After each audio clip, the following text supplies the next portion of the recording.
Hello guys, welcome to Set Time Bound Goal channel. If you are preparing for AMU class 11th or Jamia diploma, then this is the best channel for you. Okay, you can join our live class also. तो चलिए start करते हैं आज का topic. आज का topic है gravitation. Gravitation पे ग्रेविटेशन के बारे में आई थिंक आप लोग को थोड़ा बहुत आइडिया होगा। कक्षा 9th का चैप्टर है। अगर नहीं आइडिया होगा तो भी कोई टेंशन वाली बात नहीं है। हम लोग यहाँ पे वही सीखेंगे कि ग्रेविटेशन के क्वेश्चन को कैसे हैंडल करना है और एग्जाम में किस तरीके के क्वेश्चन आते हैं। ठीक है, तो आइए स्टार्ट करते हैं ग्रेविटेशन। गाइस एक बार क्लियर बताओ, समझ में मेरी आवाज सबको आ रही है? याशीन, ग्रेविटेशन, ठीक है। ओके, ग्रेविटेशन के बारे में बात करते हैं। तो कल मैं बताया था कि ग्रेविटेशन जो ग्रेविटेशनल फोर्स था। अच्छा, मेरी स्क्रीन नहीं दिख रही, वेट करो। जो ग्रेविटेशनल फोर्स था, ग्रेविटेशनल फोर्स अब दिख रही है स्क्रीन? आई थिंक दिख रही होगी। It's visible now, I hope. Okay, तो जो ग्रेविटेशनल फोर्स की शुरुआत हुई थी, कैसे हुई थी कि न्यूटन साहब थे, वो कहाँ पे बैठे हुए थे? सेब के पेड़ के नीचे बैठे हुए थे। अब यहाँ बैठे हुए थे, अब उनके ऊपर क्या गिर गया? सेब गिरा, एप्पल गिरा। फिर उन्होंने सोचा कि नीचे क्यों गिरा, ऊपर क्यों नहीं गिरा। कई लोग सोच रहे होंगे कि नारियल के नीचे बैठा होता, वहीं पे इसका काम खत्म हो जाता। बहुत जुर्म हुआ बच्चों पर, है ना। आधी फिजिक्स में तो न्यूटन साहब घुसे हुए हैं। कितने लोग का मानना है कि पूरी आधी फिजिक्स में न्यूटन साहब घुसे हुए हैं, है कि नहीं? अब यानी देखो, फोर्स फोर्स पूरे फोर्स में तुम न्यूटन जी को पढ़े हो। Newton first law, Newton second law, Newton third law. ठीक है, अभी आगे भी मिलेंगे तुम्हें, साउंड तक में मिल जाएंगे। तो मतलब बच्चों का जीना हराम एक तरीके से। ठीक है, तो कई बच्चे यही सोचते हैं कि यार गिरना था तो नारियल गिर गया होता इसके ऊपर। तो क्या हुआ कि इन्होंने सोचा ये नीचे क्यों गिरा, ऊपर क्यों नहीं गिरा। तो अब इस पे इन्होंने शोध किया, तो इन्होंने पाया कि जो धरती है उसके पास एक ऐसा बल है जो इसे खींच रहा है, इसीलिए नीचे गिर रहा है। और इस बल को, इस फोर्स को कहा गया कौन सा फोर्स? Gravitational force.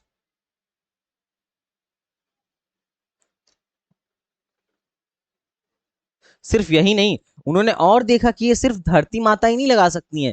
कोई भी ऑब्जेक्ट जिसका जिसके पास मास है और दूसरे ऑब्जेक्ट के पास ये फोर्स लगा सकता है। अगर दो ऑब्जेक्ट है जिनका कुछ मास है तो एक दूसरे पे फोर्स, ग्रेविटेशनल फोर्स लगा सकते हैं। इन्होंने इसकी वैल्यू भी निकाली। अब उसकी वैल्यू कैसे निकाली, आइए देखते हैं। उन्होंने दिया न्यूटन्स लॉ ऑफ ग्रेविटेशन और यूनिवर्सल लॉ ऑफ ग्रेविटेशन। ध्यान से समझ में आ रहा है? इसमें इन्होंने यही समझाया है कि when we drop an object it fall forward the earth, that में which means earth attract various object, earth attracts the various object towards the centre. ठीक बात। The force which pulled the previous object towards the earth is known as force of gravity. Newton's found that it's not only earth which attract the other object but every body in the universe attract every other body.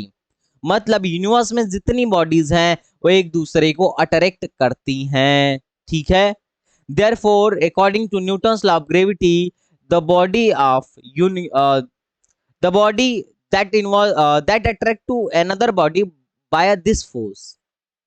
और इस force की value क्या है? यहाँ पे जी लगा लेना, ये प्रोपोर्शनल है। ठीक है, F equal to, F proportional किसके होता है? जो उन दो बॉडीज है, यहाँ ध्यान से देखो, दो बॉडीज हैं, इनके बीच लगने वाला फोर्स क्या होगा? इनके मास के प्रोपोर्शनल होगा, m1 m2 के प्रोपोर्शनल होगा। और किसके प्रोपोर्शनल होगा? इनके बीच के दूरी के स्क्वायर का इनवर्सली प्रोपोर्शनल होगा। मतलब दूरी बढ़ाइएगा तो फोर्स कम लगेगा। ठीक बात है। तो इन्होंने यहां से क्या निष्कर्ष निकाला कि एफ जो प्रोपोर्शनल होगा m1 m2 upon are square होगा। दैट्स प्रोपोर्शनलिटी चिन्ह हटाते हैं तो एक कांस्टेंट लगाते हैं, तो क्या लगेगा? G m1 m2 upon are square, यहाँ माइनस के साथ। माइनस का चिन्ह क्या बताएगा? अगर माइनस का चिन्ह लगाए तो निगेटिव साइन क्या बताता है कि कैसा फोर्स है? निगेटिव साइन क्या बताता है? अट्रैक्शन बताता है, कि मतलब दो बॉडी हमेशा एक दूसरे को अट्रैक्ट करेंगी, कभी रिपेल नहीं कर सकती हैं। अट्रैक्शन फोर्स के बारे में इंफॉर्मेशन देता है। कितने लोग को मेरी बात समझ में आ गई कि हाँ सर इतना समझ में आ गया? ठीक है। अब देखो, ये जो जी है, अब हम फोर्स का मैग्नीट्यूड डायरेक्ट जी m1m2/r² लिखेंगे।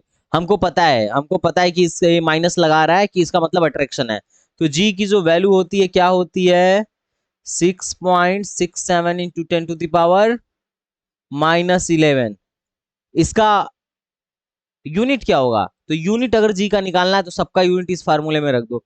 फोर्स का यूनिट न्यूटन, जी का यूनिट निकालना है m1 m2, m1 का यूनिट केजी और m2 का भी केजी, तो kg square upon r, r मतलब मीटर, तो मीटर स्क्वायर। तो जी का जो यूनिट होगा न्यूटन मीटर स्क्वायर पर केजी स्क्वायर। तो इसको लिख दीजिए न्यूटन मीटर स्क्वायर पर kg square. This is the unit of universal constant G. कई बार न्यूटन को खोल देता है, न्यूटन को खोलोगे तो क्या लिखोगे? न्यूटन को खोलोगे तो क्या लिखोगे? अरे न्यूटन किसका यूनिट है? फोर्स का। तो फोर्स का यूनिट क्या होता है? केजी पर, बोलो यार, एम ए होता है ना, केजी मीटर पर सेकेंड स्क्वायर। न्यूटन को खोलोगे तो यही आएगा ना, इसी को तो न्यूटन बोला गया था सम्मिलित रूप से। और मीटर का ऊपर मीटर स्क्वायर लिख दो, नीचे का केजी लिख दो, केजी से केजी काट दो, metre cube upon kg second square, ऐसे भी इसको बोला जा सकता है।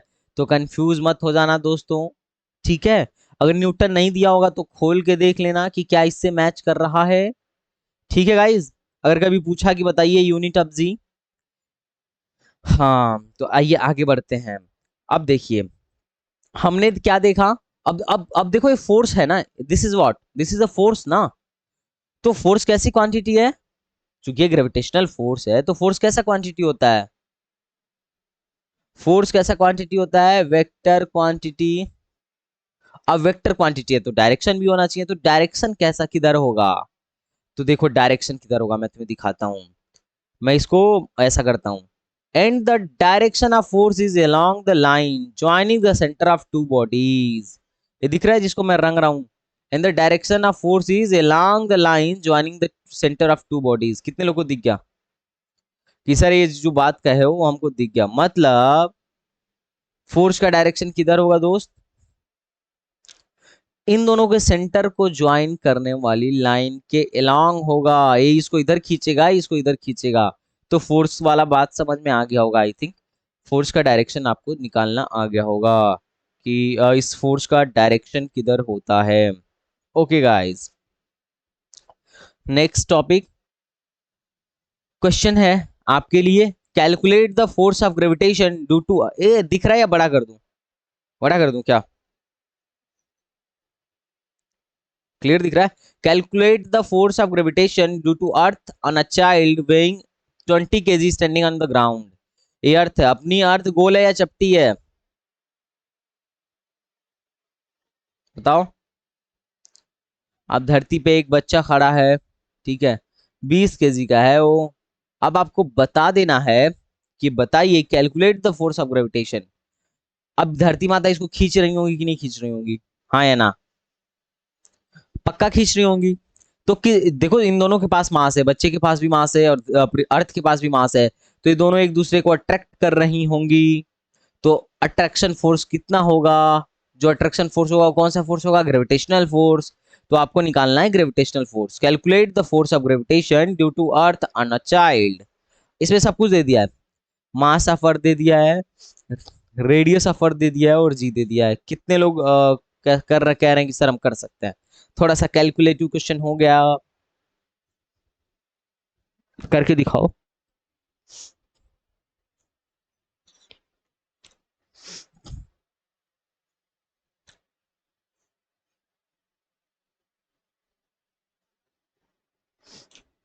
जल्दी करके दिखाओ ब्रो, करके दिखाओ, उसके बाद मैं बताता हूँ। गाइस कर लोगी? क्या नाम है इसका? शिफा कैन यू डू? अच्छा कर रही हो।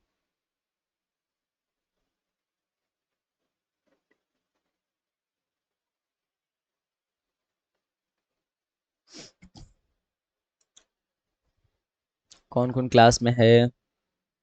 आओ चेक करते हैं। याशीन, हसन, शिफा, हिमांशु। हेलो हिमांशु भाई, am I audible? Please respond me. Himanshu, आप अपना माइक ऑन करके बोल सकते हैं, इसमें कोई परेशानी नहीं है।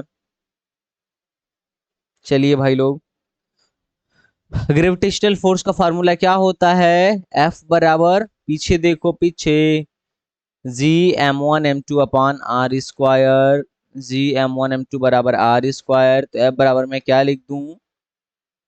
जी m1 m2 अपान आर स्क्वायर लिख दूं। हाँ है ना गाइज? तो जी की वैल्यू क्या रखा जाता है? 6.67 into 10 to the power -11। m1 की जगह क्या रख दूं boss? 6 into 10 to the power 24। m2 की जगह क्या रख दूं बॉस? m2 की वैल्यू बताओ। m2 की वैल्यू, बच्चे का मास 20 है ना, बच्चे का मास 20 है, अपन आर स्क्वायर, आर स्क्वायर। हाँ हाँ, नहीं, वेट केजी में दिया है देखो, वेटिंग केजी में दिया है, केजी में दिया है, तो मास ही है। केजी में अगर दिया है तो मास है, केजी वेट में देता तो फिर वेट होता। वेट का यूनिट न्यूटन होता है ना दोस्त, मास का यूनिट केजी होता है, तो ये मास 20 ही है। अपन आर स्क्वायर, आर स्क्वायर रखो, 64 गुणे 100, 64। अरे इसने थोड़ा सा गलती लिख दिया, 64 into 10 to the power 3 kilometre, 6400 kilometre, देखो 6400 किलोमीटर, 6400 किलोमीटर, तो 6 into 10 to the power 3 kilometre. Metre, kilometre को मीटर में बदलने के लिए किससे मल्टीप्लाई कर दूं? 10 to the power 3 से मल्टीप्लाई कर दूं। अब इसको सॉल्व करो, अब इसको सॉल्व करो, जल्दी से करो, देखता हूँ कितने लोग। अच्छा पहले पावर वाली चीजें सॉल्व कर लेते हैं, आ जाओ पावर वाला। किसके किसके पास पावर है ये बताओ? इसके पास है, इसके पास है, इसके पास है और इसके पास है, तो आओ सॉल्व करते हैं। This will be 6.67 multiply by 20 upon 6.4। अब देखो पावर, देखो 24, 10 के घात है, अब 10 के घात, इसके पास भी 10 का घात है, इसके पास भी 10 के घात है, बेस सेम है तो पावर जुड़ता है। तो पावर कैसे जुड़ेगा? -11 प्लस 24, और ये आएगा ना तो इसके पावर -6 हो जाएगा, तो ये भी जुड़ जाएगा -6। इतना कितने लोगों को समझ में आ गया? कितने लोगों को ये समझ में आया? करण कुमार, हिमांशु, समझ में आया? जुबैर, आ गए तुम? चलो भाई, ओके, तो ये क्वेश्चन करो जुबैर। अब 11 6 कितना होता है गाइज? 11 6 17 होगा, 24 में से 17 गया, कितना होगा? 10 to the power 7। अरे बोलो भाई,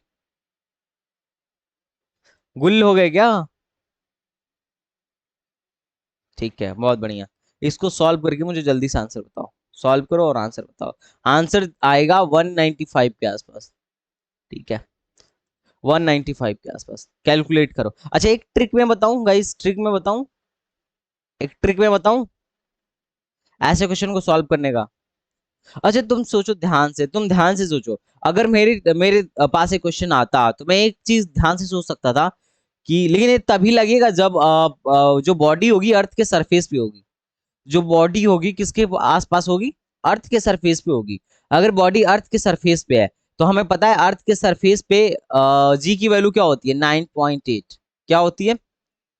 9.8, ठीक है, 9.8 मीटर पर सेकेंड स्क्वायर होता है, ठीक है, जो भी है 9.8। लेकिन ये अर्थ के सरफेस पे ही होता है, अगर तुम ऊपर जाओगे ना तो जी की वैल्यू घट जाएगी, नीचे आओगे तो भी जी की वैल्यू घट जाएगी, पोल पे जाओगे तो भी तो जी की वैल्यू बढ़ जाएगी, ठीक है, पोल पे 10 लेनी पड़ेगी। तो ध्यान से देना, अगर तुम्हारा प्रेजेंट ऑफ माइंड काम करता है तो ध्यान से देखना। इतना कैलकुलेशन करने की जरूरत नहीं थी अर्थ के केस में, क्योंकि हमें पता है तुम्हें, जी m1/r² को ना हम जी कहते हैं, स्मॉल जी कहते हैं, ठीक है। अब स्मॉल जी की डायरेक्ट वैल्यू रख दो, तो एफ बराबर एम जी लिख दो डायरेक्ट। अब इस जी कैसे कहते हैं हम तुम्हें आगे बताएंगे, लेकिन इतना तुम्हें पता है ना कि एफ बराबर क्या होता है? एफ बराबर एम ए होता है, हाँ या ना? अरे तो पता है ना एफ बराबर एम ए, पिछले चैप्टर में अभी पढ़े, फोर्स बराबर मास इंटू एक्सेलरेशन। अब ग्रेविटी का एक्सेलरेशन कितना होता है? ग्रेविटी के सरफेस पे एक्सेलरेशन 9.8 होता है। ये तभी लगेगा, देखो ये जो चाइल्ड है ना सरफेस पे है, अगर इस सरफेस से ऊपर या नीचे होगा तो गलत हो जाएगा क्वेश्चन, ध्यान देना। ये तभी लगेगा जब किस पे हो, ग्राउंड पे हो, अर्थ के सरफेस पे हो। अब अर्थ के सरफेस पे है तो हमको पता है फोर्स बराबर मास इनटू एक्सेलरेशन होता है। तो ग्रेविटेशनल फोर्स की वैल्यू क्या होगी? Mass of boy, mass of boy, mass of boy कितना होगा? 20।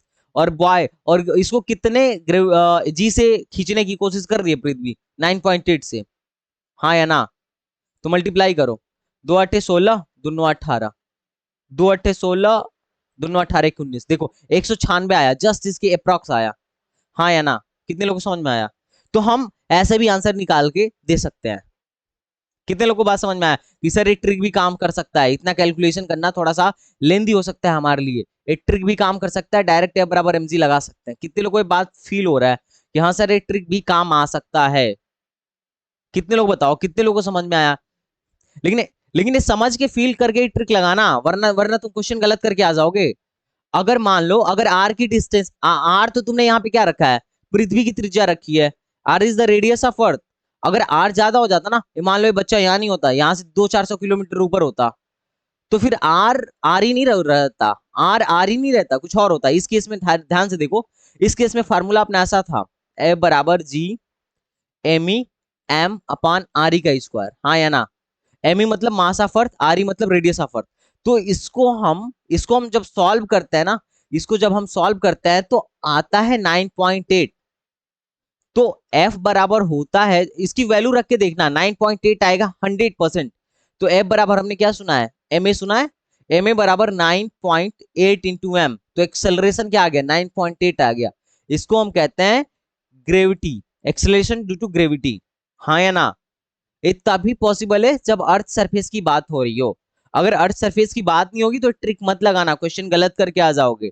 मैं 2-3 बार ये बात बोल चुका, दिमाग में घुसा लो, ठीक बात? मैं टाइम बचाने के लिए ऐसा बोला, देखो इसमें थोड़ा सा कैलकुलेशन करने में टाइम ज्यादा लग रहा है, हाँ या ना? अरे कहाँ चले गए सब? हाँ टाइम लग रहा है ना, तो ये तुम्हारे लेवल पे ऐसा ही क्वेश्चन दिखा कि टाइम ना लगे। समझ में आ रहा है? शिफा चली गई क्या? हेलो शिफा, समझ में आया तुम्हें? गुड। अब अच्छी बात है। अब देखो हम फिर से एक्सेलरेशन ड्यू टू ग्रेविटी की बात कर रहे हैं, एक्सेलरेशन ड्यू टू ग्रेविटी की ही बात कर रहे हैं, ठीक है? फिर से हम आ गए एक्सेलरेशन ड्यू टू ग्रेविटी वाले पार्ट पर। अब हम देखो, अब ध्यान से सुनना, चूंकि किसी भी बॉल को फेंकते हो, किसी भी बॉल को ऊपर फेंकते हो, तो कुछ देर के बाद ऊपर जाने के बाद वो नीचे आने लगता है। क्यों आता है? क्यों आता है? क्योंकि नीचे एक ग्रेविटेशनल फोर्स लग रहा है। अब जब फोर्स लग रहा है तो फोर्स का फार्मूला क्या होता है? एम ए, हाँ या ना? अरे ग्रेविटेशनल फोर्स का फार्मूला एम ए होता है कि नहीं होता है? पहली बात, तुम फोर्स को एम ए कह रहे हो, और न्यूटन साहब क्या कहेंगे? ये जो फोर्स लग रहा है वो कौन सा फोर्स है? ग्रेविटेशनल फोर्स है। कौन सा फोर्स है? ग्रेविटेशनल फोर्स है। तो ग्रेविटेशनल फोर्स का फार्मूला क्या होता है? G m1 m2 upon are square, ठीक है? अब कुछ नोटेशन ध्यान से सुनना, अगर ग्रेविटी है, अगर अर्थ की बात होगी, तो एक मास तो अर्थ का हो जाएगा, m1 किसका हो जाएगा? अर्थ का हो जाएगा, हाँ या ना? बोलो। अरे अगर तुम यहाँ पे फोर्स किसके किसके बीच कैलकुलेट कर रहे हो? एक पत्थर है ऊपर, और एक ग्रेविटी है नीचे, ठीक है? तो जो ग्रेविटी है अपना अर्थ है, अर्थ का मास को हम रिप्रेजेंट करते हैं एमी से, ठीक है? एमी मतलब मास ऑफ अर्थ। और अर्थ के रेडियस को रिप्रेजेंट करते हैं आर ई से। अर्थ के रेडियस को किससे रिप्रेजेंट करते हैं? आर ई से। किससे रिप्रेजेंट करते हैं बॉस? आर ई से। तो मैं यहाँ पे एफ का फॉर्मूला क्या लिखूंगा? जी और मास of earth, mass of object upon are E का स्क्वायर, ठीक है? तो एक बार आप कह रहे हैं कि जो फोर्स उस पर लग रहा है उसकी वैल्यू एम ए के बराबर है, और एक बार आप कह रहे हैं कि इसकी वैल्यू किसके बराबर है? इसके बराबर है। तो इसका मतलब दोनों फोर्स आपस में बराबर है। न्यूटन के हिसाब से आया फोर्स, और आपने जो पढ़ा है क्लासिकल फिजिक्स के हिसाब से फोर्स, ये भी न्यूटन का ही है।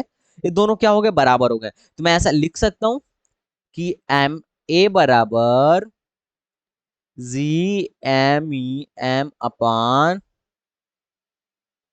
आर ई का स्क्वायर। कितने लोगों को बात समझ में आई कि सर ये इक्वेशन जो आप लिख रहे हो ना, मुझे पल्ले पड़ रहा है 100%? ठीक है। ए हेलो हिमांशु और शाह वलीउल्लाह, आपको समझ में आ रहा है भाई? ठीक है। तो ये आ रहा है तो अच्छी बात है। अगर ये आप कंक्लूड कर पाओ तो आप देखोगे मास सेम है, मास से मास को उड़ा दो तो ये बराबर क्या बोलोगे? G M E M G M E upon R E का स्क्वायर। ठीक बात। तो थोड़ा ध्यान से देखना, इसको आप क्या कहते हो? इसको क्या कहते हो? एक्सेलरेशन कहते हो ना। ए बराबर क्या होता है? एफ बराबर एम ए में जो ए होता है वो क्या होता है? एक्सेलरेशन होता है। कितने लोग सहमत है कि हाँ सर जो आप बात कर रहे हो सही है? लेकिन एक्सेलरेशन किसकी वजह से आया? ग्रेविटी की वजह से आया। तो इसको कहते हैं एक्सेलरेशन ड्यू टू ग्रेविटी, और इसका स्पेशल नाम दिया गया जी। इसका स्पेशल नाम क्या दिया गया? जी।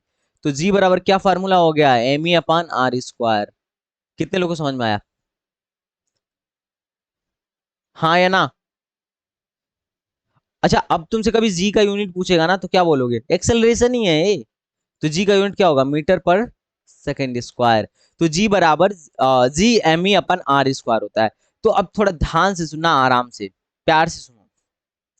जी की वैल्यू हमें पता है। जी बराबर क्या होता है?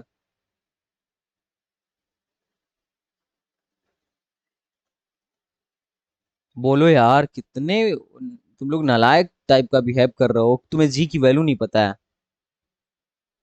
अरे बोलो। नेट कट गया क्या मेरा? कोई रिस्पॉन्ड ही नहीं कर रहा। ठीक है। तो जी की वैल्यू क्या होती है? जी की वैल्यू क्या होती है? 6.6 इन 10⁻11 मीटर, सॉरी, न्यूट 11, और न्यूटन पर मीटर स्क्वायर, देख लेना यूनिट बड़ा है। ठीक है। एमई की मास क्या होता है? मास हमें पता है, अर्थ का मास हमें दिया गया रहता है। अर्थ का मास यही होता है, 6 × 10⁻24 kg। मास क्या होता है अर्थ का? 6 × 10⁻24 kg। और रेडियस क्या होती है अर्थ की? आर क्या होता है? 6400 किलोमीटर। 6400 किलोमीटर। ये सब यहाँ पे रख दो तो अर्थ सरफेस के लिए, ये सब यहाँ पे रखोगे तो किसके लिए वैल्यू मिलेगी जी की? अर्थ सरफेस के लिए। तो इसलिए अर्थ सरफेस की वैल्यू जो आएगी निकल के, वो आएगी 9.8 मीटर पर सेकेंड स्क्वायर। समझ में आया जी की वैल्यू आती कहां से है? जी की वैल्यू आती कहां से? कितने लोग को समझ में आया? हाँ या ना? अच्छा, इस जी वाली फीलिंग खत्म हुई, समझ में आई कि जी की वैल्यू कहां से आई थी? अब देखो, जो मैं बात कर रहा था ना, ध्यान से देखना। अब जो मैं बात कर रहा था, अगर अपना ऑब्जेक्ट यहां नहीं है, मतलब अर्थ के सरफेस पे नहीं है, तो ध्यान से सुनना। अगर आपका ऑब्जेक्ट अर्थ के सरफेस पे नहीं है तो ध्यान से सुनना प्यार से। मान लो तुम्हारा अर्थ यहाँ है, ठीक है, और तुम ऑब्जेक्ट यहाँ रखे हो, कुछ दूरी पे रखे हो, अर्थ के सरफेस से बहुत दूर है, आसमान में कहीं है। अर्थ के सरफेस से, ग्राउंड से बहुत दूर है। मान लो एच हाइट पे है। किस हाइट पे है? एच हाइट पे। कितने लोगों को बात समझ में आ रही है? तो तुम ही बताना प्यार से, आराम से। ठीक है, सभी लोग बताना कि ऊपर जाने पर जी की वैल्यू घटेगी या बढ़ेगी? ये कई बार क्वेश्चन आया हुआ है, जी किस पे डिपेंड करता है? हाँ, घटेगी। अभी हम देखते हैं कैसे घटेगी।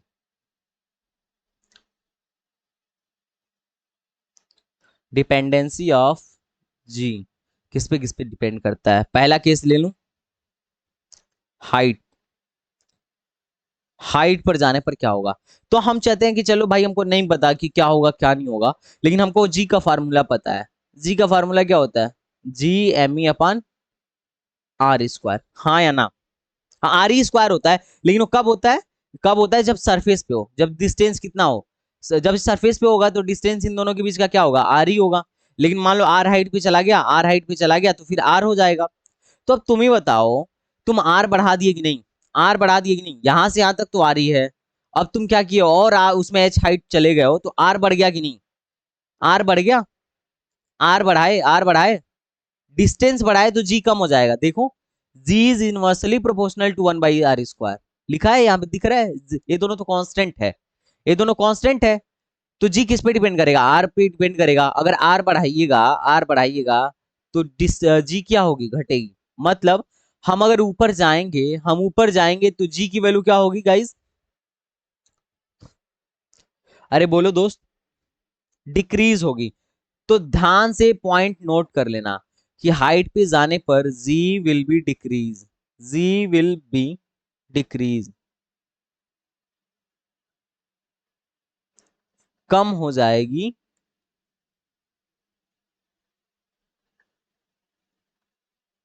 अब एक पॉइंट और, अगर तुम कैलकुलेट करना चाहो कि सर कितना कम होगी मुझे निकाल के बता दो, तो वो भी मैं निकाल सकता हूँ एक लाइन में, ठीक है। कैसे निकाल दूंगा, मैं बोलूंगा हमें जी का फॉर्मूला, हम मान लो देखो जी का फॉर्मूला क्या होता है, जी का फॉर्मूला क्या होता है, ध्यान से देखो, अर्थ सरफेस पे जी का फॉर्मूला क्या होता है, जी एम ई अपन, ध्यान से सुनो, आर ई का स्क्वायर। मान लिया एच हाइट पे जाने पर जी की वैल्यू बदल जाएगी, हो जाएगी जी डैश, तो जी डैश क्या होगा, जी एम ई अपान कितना हाइट, यहां से यहां की दूरी कितनी है, आर ई प्लस एच है, हाँ या ना, बॉस बताओ। अरे कौन कौन है जिसे समझ में नहीं आ रहा है, बताओ भाई।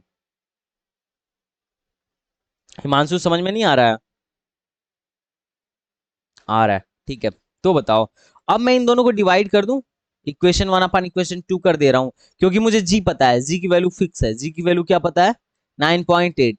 मुझे ये निकालना है कि मैं दूर जाऊंगा, मैं किसी हाइट पे जाऊंगा, तो हमारी वैल्यू कितनी हो जाएगी, हमारी जी की वैल्यू वहां पे, ग्रेविटेशनल एक्सीलरेशन की वैल्यू कितनी हो जाएगी, मैं निकालना चाहता हूं, तो मैं इन दोनों को डिवाइड कर दूंगा, तो मैं बोलूंगा G dash upon G is equal to, G dash upon G is equal to what, इसमें इसको भाग दिए तो एम ई से एम ई कट जाएगा, हाँ या ना, बोलो गाइस, एम ई से एम ई कट जाएगा, क्या बचेगा, आर ई का square upon R E plus H का स्क्वायर। कितने लोगों को समझ में आया कि हाँ सर, ये मैंने भाग देना मुझे आता है, मैं भाग दूंगा तो यही आएगा। देखो भाग दिया ना, जी डैश अपान जी किया और इसके अपान में क्या किया, जी M E upon are E square किया, तो एम ई से एम ई कट गया, आर ई स्क्वायर ऊपर चला गया, तो are E square upon R E plus H का होल स्क्वायर हो गया, हाँ या ना। अरे बोल नहीं रहा बच्चा, तो जी, तो यहां से डायरेक्ट जी डैश की वैल्यू आएगी, हालांकि ये कैलकुलेशन शायद ही तुम्हारे एग्जाम में आए, लेकिन ये बात जरूर आएगी कि जी ऊपर जाने पर कम होता है या ज्यादा होता है, तो जी डैश बराबर हो जाएगा जी R E upon R E plus H का होल स्क्वायर, हाँ या ना। तुम चाहो तो आर ई से भाग दे दो कैलकुलेशन आसान करने के लिए, ये फार्मूला बन जाएगा जी डैश बराबर जी R E upon R E से भाग दे दो दोनों टर्म में, तो एच अपान आर ई का होल स्क्वायर, तो जी डैश बराबर क्या हो जाएगा, जी ए कट गया, ए बन गया 1 plus H upon R E का होल स्क्वायर। अब इसको ऊपर लेके जाओगे तो जी डैश बराबर हो जाएगा जी 1 plus H upon R E का होल स्क्वायर पे -2। देखो ये नीचे प्लस था, ऊपर जाएगा तो पावर निगेटिव हो जाएगा। अब तुम यहाँ पे बाइनोमियल लगा सकते हो, जब भी ऐसा कभी आए ना कि A H upon R E, H upon R ई, देखो अर्थ का रेडियस बहुत ज्यादा है, अर्थ का रेडियस बहुत ज्यादा है, 6400 किलोमीटर है, और हम कुछ ही हाइट की बात करेंगे, 100 मीटर, 200 मीटर, 300 मीटर तुम्हारे क्वेश्चन में, तो तुम ऐसा लिख सकते हो कि एच अपन आर ई बहुत कम होगा, बहुत छोटा होगा एक से। तो अगर ये बहुत छोटा है तो वहां पे बाइनोमियल लगा सकते हो, बाइनोमियल से क्या होता है ना, पावर आगे आ जाता है, तो हो जाएगा 1 - 2h/r ई, खत्म, आंसर। तो यहां से देख रहे हो कि जी डैश जो होगा ना, जी में से कुछ घट रहा है, जी में से कुछ घट रहा है, तो जी डैश क्या होगा, जी डैश जो होगा ना लेस लेस लेस देन होगा जी, हाँ या ना, मतलब जो नया वाला जी निकल, हाँ बताओ, बोलो बोलो कहाँ दिक्कत आया किसी को, इस कैलकुलेशन में दिक्कत आ रहा है क्या, जो नया बच्चा है हिमांशु सागर, हिमांश, क्या कैलकुलेशन में दिक्कत आया बताओ, ये समझ में आया, G dash upon G equal to R E square, ये समझ में आया।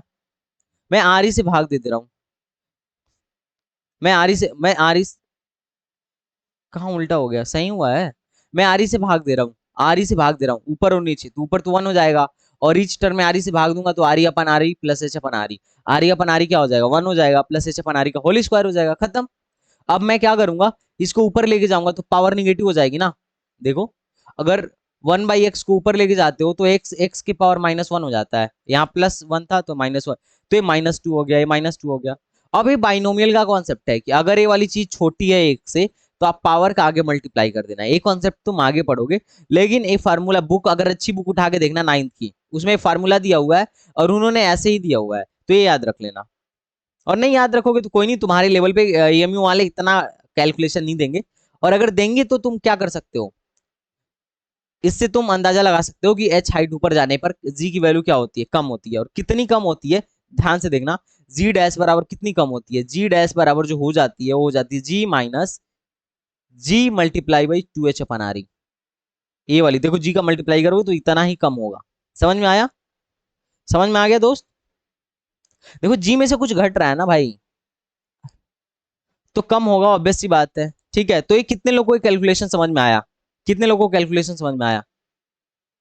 मैंने बस मेथड मैंने कैलकुलेट करके तुम्हें शो किया कि देखो कैसे घटता है, कितना घटता है।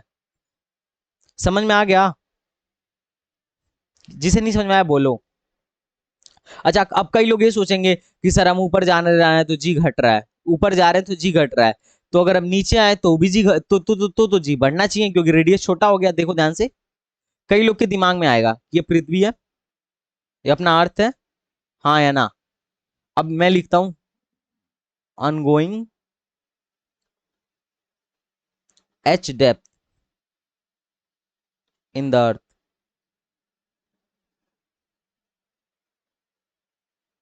हम अर्थ के नीचे जा रहे हैं एच हाइट पे, तो अब देखना चाहते हैं जी घटेगा या बढ़ेगा।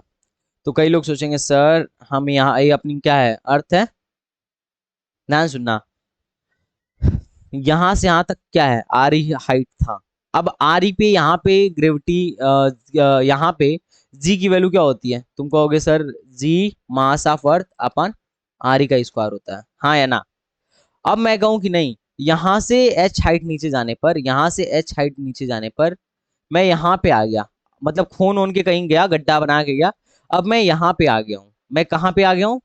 यहाँ पे आ गया हूँ। तो अब आप मुझे ये बताओ कि यहाँ पे ग्रेविटी की वैल्यू क्या होगी? यहाँ पे जी डैश मतलब जो नया वाला ग्रेविटी होगा उसकी वैल्यू क्या होगी? तो बताओ बढ़ेगी या घटेगी? पहले ये बताओ बढ़ेगी या घटेगी, इंक्रीज और डिक्रीज?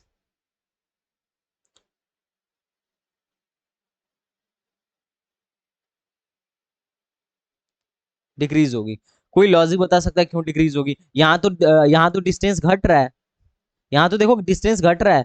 तो हमने पढ़ा है ना, z is equal to G M E upon are square, R square. तो अगर आर यहाँ पे देखो आर घट गया, आर घट गया, आर घटने का मतलब जी बढ़ जाना चाहिए।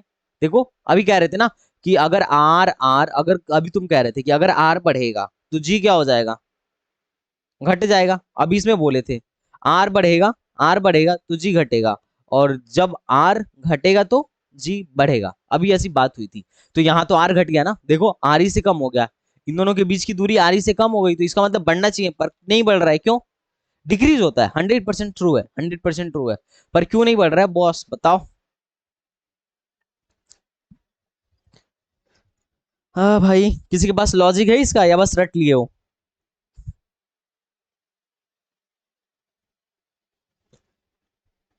अरे आर घट रहा है, देखो आर घटा है, फिर भी तुम कह रहे हो कि जी की वैल्यू डिक्रीज होगी, जबकि G is inversely proportional to are.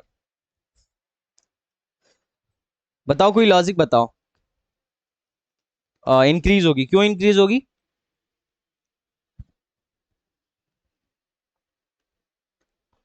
हाँ,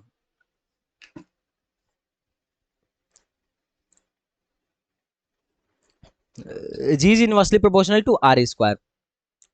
जब इनवर्सली बोले तो 1/r स्क्वायर बोलने की जरूरत नहीं है ना, इनवर्सली बोल दिया ना तुम।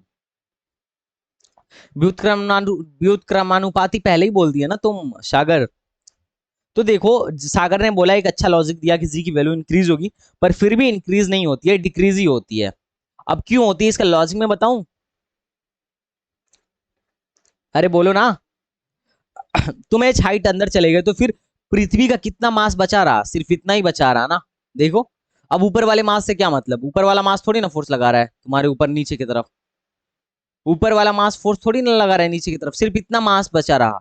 मास घट गया, मास क्या हो गया? हाँ बोलो। सेंटर ऑफ मास अर्थ का बीच में होता है, लेकिन तुम अंदर आ गए हो ना, तो अब तुम्हारे लिए कितना कितना मास फोर्स लगाएगा? सिर्फ ये अंदर वाला मास फोर्स लगाएगा, बाहर वाला मास नीचे की तरफ फोर्स नहीं लगाएगा। ये बात ध्यान में रखना। अब इतनी पृथ्वी है तुम्हारे लिए, अब यही चीज पृथ्वी है, तुमने अब घुस गए ना यहाँ पे, एच हाइट नीचे आ गए ना, तो सिर्फ इतना ही फोर्स लगेगा, इतने ही मास की वजह से फोर्स लगेगा, ऊपर वाले की वजह से तुम पे नहीं लगेगा नीचे की तरफ। समझ में आया? तो देखो मास भी तो घट गया ना, माना कि रेडियस घट गया, मैं माना आर घट गया, लेकिन ग्रेविटी जो है वो प्रोपोर्शनल मास के भी है। ध्यान से देखो, ग्रेविटी किसके प्रोपोर्शनल है? मास के प्रोपोर्शनल है, हाँ या ना? तो जब मास ही घट गया तो ग्रेविटी घट जाएगी, एक्सेलरेशन ड्यू टू ग्रेविटी घट नहीं जाएगी? अगर जब मास ही घट गया तो जी घट जाएगी, 100% घटेगी। हिमांशु सागर समझ में आया? हाँ या ना? भाई हिमांशु, शिफा, जुमैर, जुबैर समझ में आया तुम्हें? ठीक है, तो ये लॉजिक समझ में आया ना कि कैसे डिक्रीज होता है। अब तीसरा पार्ट लिखो, तीसरा और कहाँ कहाँ क्या होता है, ठीक है दूसरा है, थोड़ा तीसरा लिखो। पोल्स पे क्या होगा?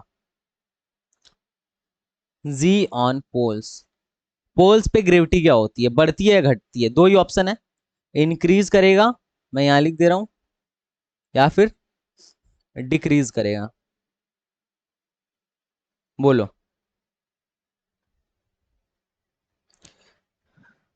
इंक्रीज करेगा या डिक्रीज करेगा?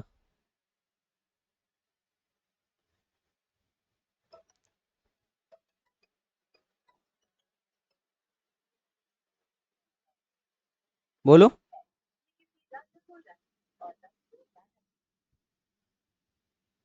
हाँ इंक्रीज होगा, क्यों इंक्रीज होगा? देखो हमें भी पता है और तुम्हें भी पता है, ये जो अपनी अर्थ है वो कैसी है,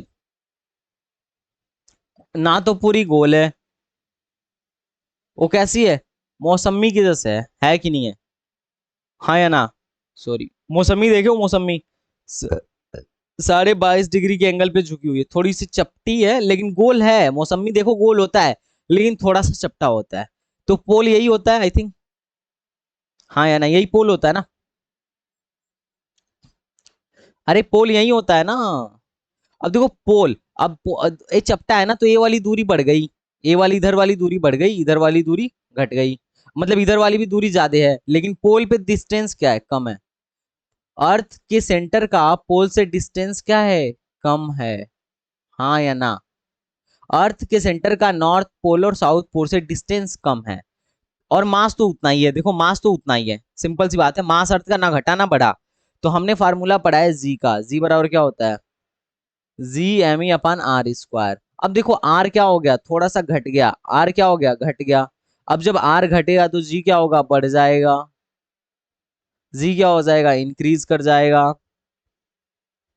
हाँ या ना? अरे बता दो। तो ये पोल वाला लॉजिक समझ में आया कि जी क्यों इंक्रीज किया पोल पर? और यहाँ पे कैलकुलेट करके देखा जाता है तो 10 के अप्रॉक्स आता है, जी इज अप्रॉक्स 10 मीटर पर सेकेंड स्क्वायर ऑन पोल। ये लॉजिक पहले तुम लोग को आता था क्या, कि क्यों घट रहा है क्यों बढ़ रहा है, ये पहले आता था? बताओ, अरे बोलो भाई, अरे बोलो। नहीं, अब आ गया। अब तुमसे कोई भी पूछे कि जी कहाँ कहाँ घटता है कहाँ कहाँ बढ़ता है, तो डायरेक्ट गारंटी के साथ बता सकते हो 100%। अब लगे हाथ आओ, इक्वेटर की भी बात कर। क्या हुआ? अरे कौन नहीं बता सकता, तुम में से कौन नहीं बता सकते, ये बताओ कि लॉजिक कौन नहीं बता सकता कि जी कहाँ घट रहा है कहाँ बढ़ रहा है? कितने लोगों को लॉजिक नहीं समझ में आ रही है, बताओ डियर। चलो एक अब लगे हाथ, चौथा बात इक्वेटर की भी कर लेते हैं, चौथी बात किसकी कर लेते हैं, इक्वेटर की। इक्वेटर मतलब भूमध्य रेखा ना, भूमध्य रेखा यही वाली रेखा होती है जो अर्थ को बीचों बीच से काट के जा रही है। तो अब देखो यहाँ पे सरफेस है तुम्हारे अर्थ का और यहाँ पे सरफेस है, तो यहाँ पे देखोगे ना, यहाँ पे इस चपटे चीज, ये चपटे नारंगी है, चपटा नारंगी है, इसका सबसे ज्यादा आर रेडियस कहाँ पे दिख रहा है, डिस्टेंस कहाँ पे दिख रहा है, यहीं पे भूमध्य रेखा में ही दिख रहा है। तो सबसे कम जी कहाँ पे होगा, यहीं पे होगा, सबसे कम कहाँ पे होगा, यहीं पे होगा। तो ये समझ में आया? जी की वैल्यू यहाँ पे क्या होती है, मिनिमम होती है, मिनिमम होती है। क्यों होती है मिनिमम, रीजन क्या है, रीजन क्या होती है, क्योंकि यहाँ पे आर क्या होता है, मैक्सिमम, आर ही मतलब रेडियस ऑफ अर्थ क्या होता है, मैक्सिमम होता है। अगर आर मैक्सिमम होगा तो हमने फार्मूला पढ़ा है, फार्मूला क्या है, G is equal to G M E upon R square. तो अगर आर ही मैक्सिमम होगा तो जी की वैल्यू, अगर आर ही ज्यादा हो गया तो जी की वैल्यू क्या होगी, घट जाएगी। तो इक्वेटर वाला समझ में आ गया, आई थिंक आ गया होगा, इक्वेटर वाला भी मसला समझ में आ गया होगा। तो ये चार चीजों पे ग्रेविटी डिपेंड करती है, लेकिन एक और चीज पे भी ग्रेविटी डिपेंड करती है, पांचवा भी लिखवा दे रहा हूं। पांचवा, तुमको पता है ना, धरती अपनी अर्थ है रोटेट करती रहती है, परिक्रमा लगाती रहती है सन का, और साथ साथ अपने एक्सिस पर भी घूमती है, और 24 आवर में एक रोटेशन कंप्लीट करती है। पता है कि नहीं? कितने लोगों को बात पता है, बचपन में पढ़े होगे? तो तो रोटेशन की वजह से भी आर डिक्रीज हो जाता है, ये ध्यान रखना। रोटेशन की वजह से क्या होता है, सॉरी, रोटेशन की वजह से भी डी क्या होता है, डिक्रीज होता है। अब इससे ज्यादा क्वेश्चन नहीं आएगा। जी से जी कहाँ घटता है कहाँ बढ़ता है, 5 जगहों पे चेंज होता है, और तुम्हें सब पता है कहाँ कहाँ डिपेंडेंट करता है जी, ये सारी चीजें तुम्हें पता है आई थिंक। तो इस पांचों बात लिख लो, फिर हम आगे बढ़ते हैं। जल्दी से लिखो, यहां से लिखो, यहां से लिखना स्टार्ट करो। एक्सलेशन ड्यू टू ग्रेविटी से स्क्रीनशॉट ले लो। ले लिए क्या स्क्रीनशॉट इसका?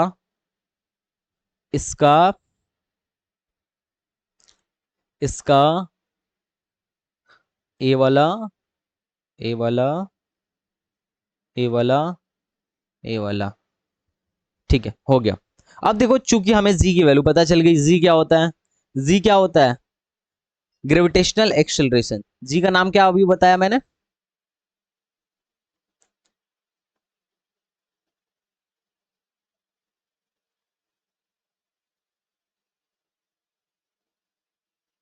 ठीक है। तो अब कोई भी बॉडी अगर ग्रेविटी के अंदर मोशन करेगी, तो हम उसको मोशन, इक्वेशन ऑफ मोशन से सॉल्व कर सकते हैं, हैंडल कर सकते हैं। अगर कम हाइट के अंदर क्या कर रही है, मोशन कर रही है, तो ऐसा नहीं है कि आप अर्थ पे बॉल फेंके और कम से कम 5, 10, 100 किलोमीटर चली गई, तब तो फिर जी ही बदलने लगेगा, जी ही वेरिएबल होने लगेगा, तो हम फिर उसको ऐसे नहीं कर पाएंगे। इक्वेशन ऑफ मोशन कब लगाएंगे? The free falling body is fall with, एक कब लगाएंगे, जब ग्रेविटी के अंदर में मोशन हो रहा हो, मोशन अंडर ग्रेविटी। जब कोई भी मोशन ग्रेविटी के अंडर में हो रहा हो, मोशन अंडर ग्रेविटी, ये समझ में आ रहा है? जब भी मोशन कोई ग्रेविटी के अंतर में हो, और जो वो जो उसकी हाइट हो ना, जिस हाइट पे वो मोशन कर रहा हो, वो लेस देन बहुत ज्यादा छोटा होना चाहिए आरी से, नहीं तो फिर हमें नहीं लगा पाएंगे। कितने लोगों को बात पल्ले पड़ रहा है? अरे जब ज्यादा हाइट पे जाने लगोगे तो जी घटने लगेगा कि नहीं? हाँ या ना? जब ज्यादा हाइट पे जाने लगोगे तो जी घटने लगेगा ना। और तुम्हें पता है इक्वेशन अंडर ग्रेविटी में तुम जी की वैल्यू क्या लेते हो, या तो 9.8 लेते हो, और कुछ लोग तो हद कर देते हो 10 ले लेते हैं। ठीक है, तो फिर ये 10 कहाँ रह गया? 10 तो रह ही नहीं जाएगा, जब ज्यादा हाइट पे जाओगे तो जी की वैल्यू घट जाएगी।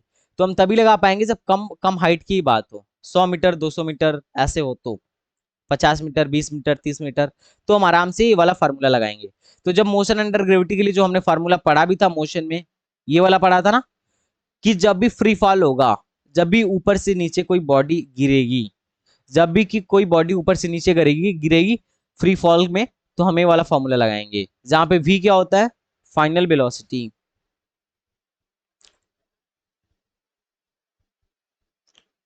यू क्या होता है, इनिशियल वेलोसिटी। ये यासीन नहीं है क्या यहाँ पे? एच क्या होता है, हाइट ऑफ किसका, जिस जहां से वो हाइट कर रहा है, हाइट ऑफ ऑब्जेक्ट। और टी तो टाइम पता ही है। तो ये फार्मूला सबको याद होगा आई थिंक, किसी को नहीं याद है तो बोलो। अरे यहीं से आया था ना, पहला फार्मूला क्या था, v बराबर यू प्लस एटी, पढ़ते हो इक्वेशन ऑफ मोशन में? हाँ या ना? Respond me. याशीन, कहाँ चले गए याशीन, जुबैर, शिफा? v बराबर यू प्लस एटी पढ़ते हो? तो हिमांशु एक बात बताओ, यहाँ पे एक्सेलरेशन का काम कौन करता है? जब भी ग्रेविटी के अंदर एक्सेलरेशन होता है, ग्रेविटी के अंदर फ्री फॉल होता है, तो एक्सेलरेशन का काम कौन करता है? ग्रेविटी ही तो करता है। ए बराबर जी ही तो होता है यहाँ पे। हाँ या ना? देखो यहाँ पे मैंने लिखवाया भी था, यहाँ पे एक्सेलरेशन का काम कौन करता है? ग्रेविटी करती है, लिखवाया था। तो यहाँ पे सारे फार्मूले में जो इक्वेशन ऑफ मोशन तुम पढ़े हो, उस हर उसमें से हर फार्मूले में तुम क्या करो, एक ही जगह जी रख दो, तो ए वी बराबर क्या बन जाएगा, यू प्लस जी टी बन जाएगा। हाँ या ना? हाँ या ना?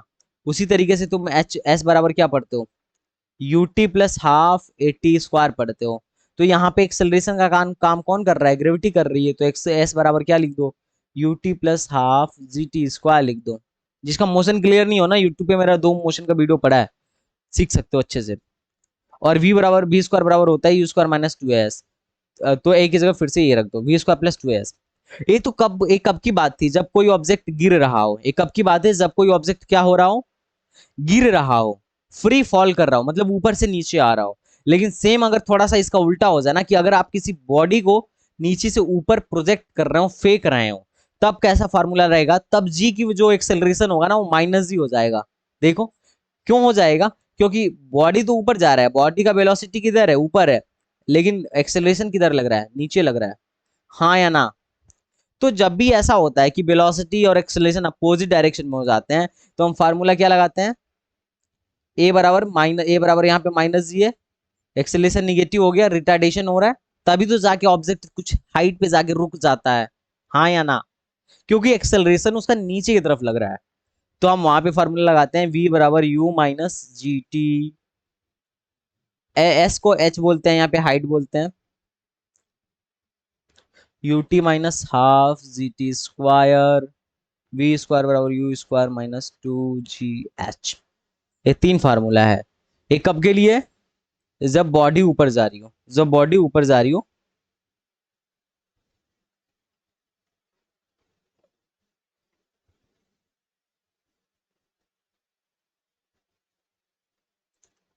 अपवर्ड। कितने लोगों को 6 फार्मूला याद है लास्ट टाइम का। याशीन चला गया। हेलो हिमांशु, शिफा, जुबैर, जल्दी बताओ यार। बच्चे आते हैं चले जाते हैं, क्या करते हैं, और फिर बाद में कहेंगे समझ में नहीं आ रहा। बोलो जुबैर। मेरी वॉइस क्लियर नहीं है क्या, तो तुम लोग बोलते रहो। ओके ठीक है। तो ये बात मैं आई थिंक आप लोग को चारों पांचों बात पता चल गई होंगी, ये सारे फार्मूले आपने याद कर रखा होगा। ठीक है। अब आइए हम क्वेश्चन करते हैं आपके लिए। क्वेश्चन, पहला question, a cricket ball is drop from height 20 metre. एक क्रिकेट बॉल है जो 20 मीटर के हाइट से क्या किया जा रहा है, ड्रॉप किया जा रहा है। Calculate speed of ball when it hit the ground, hit the ground, ground लिख दीजिए। जब एक गिरेगा और ये ग्राउंड को हिट कर रहा होगा, तो उस टाइम पे इसकी वेलोसिटी क्या होगी, मतलब फाइनल वेलोसिटी पूछ रहा है, फाइनल वेलोसिटी पूछ रहा है। और दिया क्या है, हाइट दिया हुआ है। इनिशियल वेलोसिटी क्या दे रहा है, इनिशियल वेलोसिटी क्या है, 0 है। तो अब जरा भाई साहब बताइएगा आप हमको, कितने लोग बता लेंगे। देखो हमें क्या क्या दिया है, u दिया है, v दिया है, और एक्सेलरेशन तो पता ही है, नहीं 0 कैसे आएगा, एक्सेलरेशन तो पता ही है, एक्सेलरेशन g के बराबर है। g बराबर क्या, 10 ले लो। और हाइट भी पता है, हाइट कितना है, 20 मीटर है। तो हम कौन सा इक्वेशन लगाएं, हमारे पास 3 इक्वेशन है, ड्रॉप के लिए है ना, तो ड्रॉप के लिए ये इक्वेशन लगाते हैं, जब भी फ्री फॉल होता है तो ये 3 इक्वेशन लगाते हैं। तो कौन सा इक्वेशन लगाएं, कौन से इक्वेशन में हमें हमें देखो हमें टी नहीं पता है, हमें यहाँ टी नहीं पता है। नहीं देखो हमें यहाँ टी नहीं पता ना, यू दिया है, वी दिया है, और जी और क्या दिया, हाइट दिया है। तो कौन सी फार्मूले 3 चीज आते हैं, तो लास्ट वाले में वी यू और हाइट 3 चीज है। देखो v is equal to U plus G T लगाओगे ना, तो पहले टाइम निकालना पड़ेगा, फिर टाइम निकाल के इसमें रखोगे। इससे बढ़िया लास्ट वाला लगाओ ना डायरेक्ट। लास्ट वाला दिख रहा है क्या, जूम कर दूं, या दिख रहा है, वी स्क्वायर बराबर U square plus to G H लगा लो ना डायरेक्ट डियर, तो लगा लो भाई, वी स्क्वायर बराबर U square plus to G H लगा लो। वी स्क्वायर कितना है, यही तो हमको निकालना है। इनिशियल वेलोसिटी क्या है, 0, प्लस टू, जी की वैल्यू क्या है, 10, हाइट कितने मीटर से फेंका गया है, 200 मीटर से, 20 मीटर से, तो क्या हो गया, 2 दूना 4, 400 हो गया। वी स्क्वायर बराबर 400 हो गया, तो वी बराबर क्या हो गया, 20 मीटर पर सेकेंड। कितने लोगों को समझ में आया कि हाँ सर समझ में आ गया मुझे, कितने लोगों को क्वेश्चन समझ में आया, बेसिक सवाल था यार, बहुत वीक हो तुम लोग। हिमांशु शेंगर,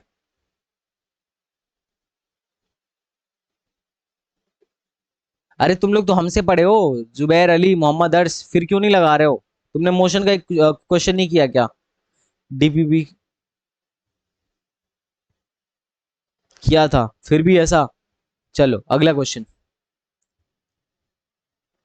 हाँ, stone is drop from the roof, from the roof है, from the roof of a building takes 8 second to reach the ground. अब ये मान लो सिफा बिल्डिंग पे चढ़ गई है, ठीक है, इसने क्या किया कि एक स्टोन को ड्रॉप कर दिया।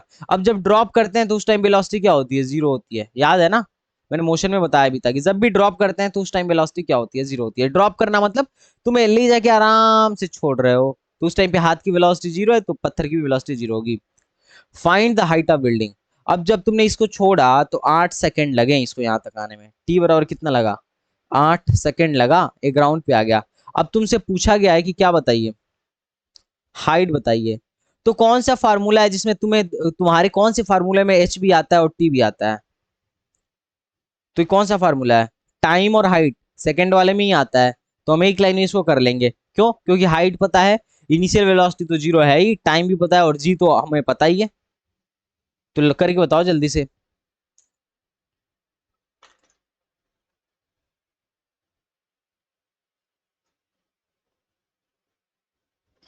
कितना आ रहा है, 320 मीटर, बहुत बढ़िया।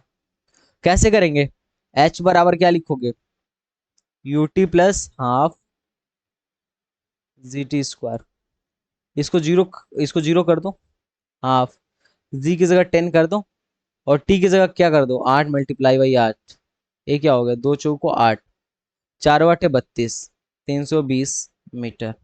सही आंसर दिया इन्होंने, आंसर समझ में आ रहा है, ये सब लल्लू सवाल हैं ग्रेविटी पे बेस्ड, और ये सब आते भी हैं। ठीक है, अब हम मास एंड वेट पे, कितना टाइम बचा है हमारे पास, ठीक है, मास एंड वेट पे बात करते हैं।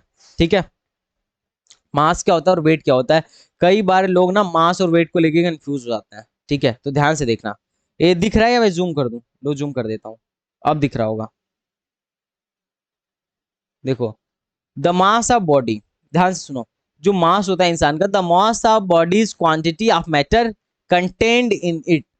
जो किसी भी बॉडी का मास होता है उसके अंदर कितनी क्वांटिटी निहित है इस पे डिपेंड कर रहा है। It is a scalar quantity, its unit is kilogram. ठीक है, मास की अगर हम बात करें तो मास कैसी क्वांटिटी है, स्केलर, और तुम मास को किसमें मापते हो, केजी में, है कि नहीं, हाँ या ना। अच्छा देखना, हमारे यहाँ थोड़ा लोग गलत कहते हैं ना, बोलते हैं वजन करो, वेट वेट करके बताओ, और वेट को बोलते हैं 5 केजी है कि नहीं, जबकि वेट का यूनिट क्या होता है अभी मैं तुम्हें बता रहा हूँ। ठीक है, अब कौन समझाने जाएगा।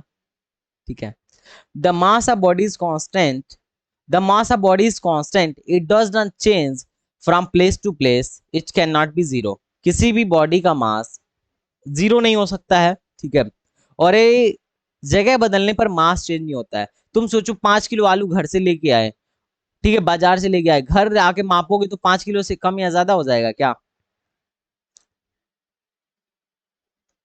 अरे भाई बोलो, 5 किलो ही रहेंगे।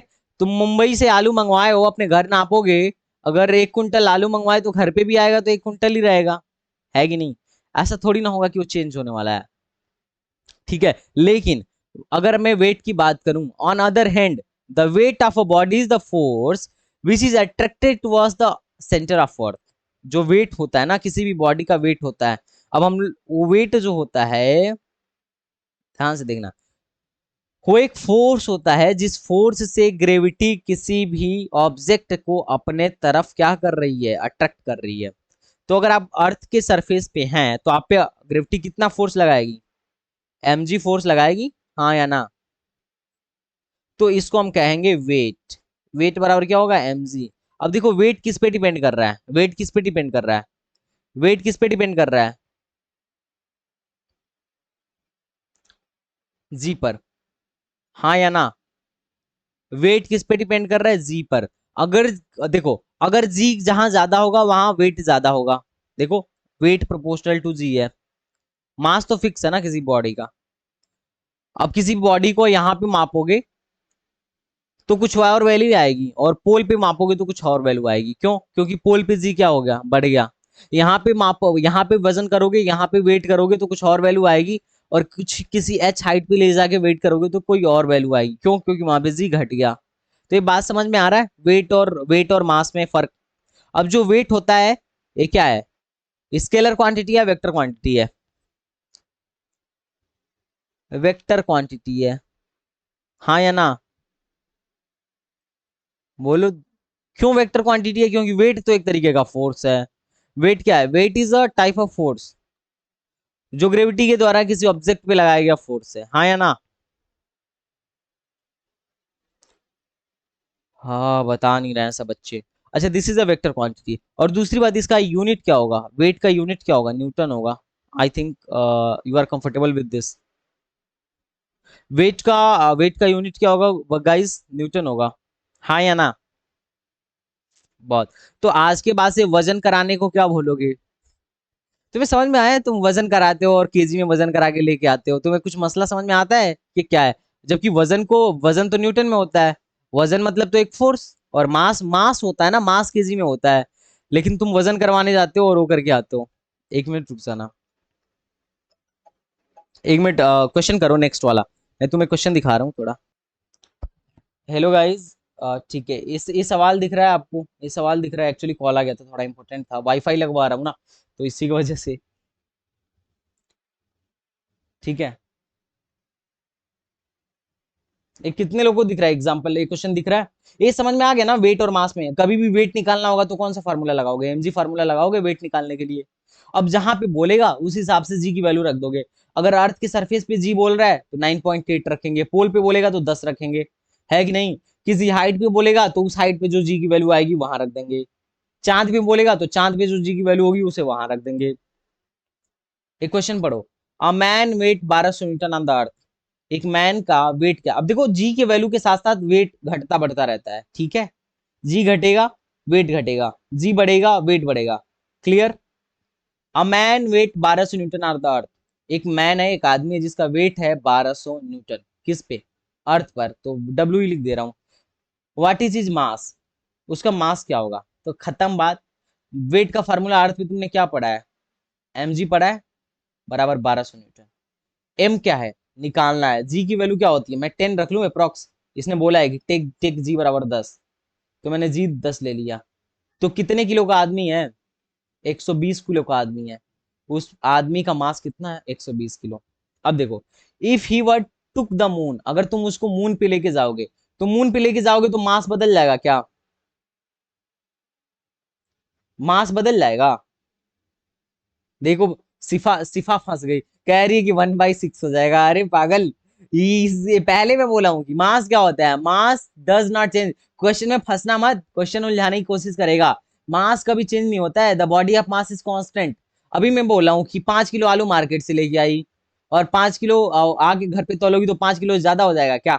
चांद पे ले जाके तोलोगी तो 5/6 थोड़ी ना हो जाएगा। अरे मास कांस्टेंट रहता है पागल। अरे यार, इतना अच्छा समझाया हूं, फिर भी तुम लोग फंस जा रहे हो। सवाल में मत फंसो। सवाल तो उलझाने के लिए ही है। क्या 1/6 होगा सिफा? वेट। क्या 1/6 होगा? वेट। क्यों? क्योंकि जी/6 हो रहा है। हाँ, तो ये दिमाग में डाल लेना। पता है, मेरे टाइम में इस चीज का एक बार एग्जाम देने गया था, उसमें ऐसा बोला गया था कि मास जो होगा यहाँ पे एम है, वहां पे क्या होगा? हम लोग सब लोग आंसर मार के आए थे M/6। 20 kg बोला था, 20 या 30 kg उसने बोला था कि अर्थ पे है। तो वहां पे क्या होगा? 5 kg मार के आए थे आई थिंक। ठीक है, तो दैट्स रॉन्ग पॉइंट, और मुझे पता है बच्चे यहाँ गलती करते हैं। If he right taken on a moon, his weight would be 200 Newton. उसका वेट कितना हो गया? 200 न्यूटन। अगर उसे मून पे लेके जाएगा, मून पे लेके जाओगे तो 200 न्यूटन उसका वेट हो जाएगा। What is the mass of what is the mass on moon? What is is mass on moon? ठीक है, तो अरे मास तो फिक्स है। मास क्या है? फिक्स है, कोई दिक्कत नहीं है। What is the acceleration due to gravity on the moon? अब पूछ रहा है कि what is the acceleration due to gravity on the moon. जो मास यहाँ था वही मास वहां पे भी है। यहाँ पे मास 120 था तो वहां पे मास 120 होगा। अब पूछा गया है कि वहां पे ग्रेविटी क्या होगा, तो हम बोलेंगे ठीक है। वेट ऑन मून क्या कितना है? वेट ऑन मून कितना दिया हुआ है? 200 न्यूटन दिया है कि नहीं? मून पे वेट कितना दिया है? 200 न्यूटन दिया है, हाँ या ना? अरे बोलो भाई। मून पे वेट दिया है। अब मून पे वेट के लिए मैं क्या लिखूंगा? वेट का फॉर्मूला क्या होता है? mg। अब जी, अगर मून की बात की जा रही है तो ग्रेविटी ग्रेविटी जो जी की वैल्यू लेंगे वो मून वाली ही लेंगे। और यही पूछा है कि मून पे जी की वैल्यू क्या है? 200। मास तो फिक्स है, मास क्या है 120 है, तो मैं लिख लूं जी ऑफ मून बराबर क्या हो जाएगा 200 बटा 120। कट गया, 4×3 = 12, 4×5 = 20। वहां पे ग्रेविटी क्या है 5/3, 5/3। ये देखो G/6 के आसपास आ रहा है, देखो जी क्या आता है 10 होता है, 10/6, 5/3 के आसपास आ रहा है। समझ में आया गाइज? कितने लोगों को क्वेश्चन समझ में आया? ये बताओ भाई, कितने लोगों को सवाल समझ में आया? ये सब फंसाऊ सवाल रहते हैं, एग्जाम में फंसा देते हैं। कितने लोगों को आज का सेशन अच्छा लगा? जुबैर तुम्हें ग्रेविटी वाला क्वेश्चन समझ में आ रहा है? ग्रेविटी मजा आया? मैंने थोड़ा फास्ट पढ़ाया ना? मैं फास्ट पढ़ाया, मुझे ऐसा लग रहा है। तुम लोग रिस्पॉन्स नहीं कर रहे हो। मोहम्मद अर्श, क्या हुआ? थोड़ा स्लो पढ़ाऊं?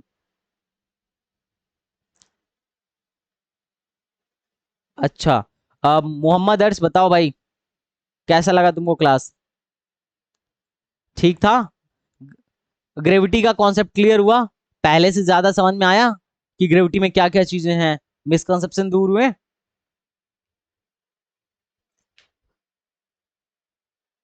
हसन आया है, अरे भाई हसन कहाँ चले गए थे? हेलो शिफा, तुम्हें समझ में आया? हेलो हिमांशु शेंगर, हिमांशु भाई आप बताइए, आपका कैसा रिस्पांस रहा ग्रेविटी पढ़ के, कैसा लगा? हसान भाई बढ़िया था? ये तो बोल ही नहीं रहा। ठीक है यासीन, अब ना इसके बाद ग्रेविटी के क्वेश्चन जाके करना स्टार्ट कर दो, कल डीबीबी डिस्कस कर लेंगे। थोड़ा सा पार्ट छूटा हुआ है, आज थोड़ा टाइम नहीं मिल पाया, तो थोड़ा सा लेट हो गया। देखो इधर इतना मैं, हाँ ए वाला पार्ट छूटा हुआ है। हाँ बोलो। ग्रेविटी और फोर्स ग्रेविटी और फोर्स दोनों डिस्कस कर लेंगे, दोनों डिस्कस कर लेंगे। बस ग्रेविटी खत्म हो गया, 2-3 पार्ट छूटा हुआ है, हम लोग कर लेंगे, ठीक है? तो आज का सेशन खत्म करें। ओके गाइस, फिर मिलते हैं नेक्स्ट लेक्चर में। क्या हुआ? मिल ठीक है, चलो मिलते हैं नेक्स्ट लेक्चर में, शाम को मिलते हैं मैथमेटिक्स के क्लास में। ठीक है guys, okay, thank you, bye bye, take care. अगर सेशन अच्छा लगा हो तो लाइक कर देना।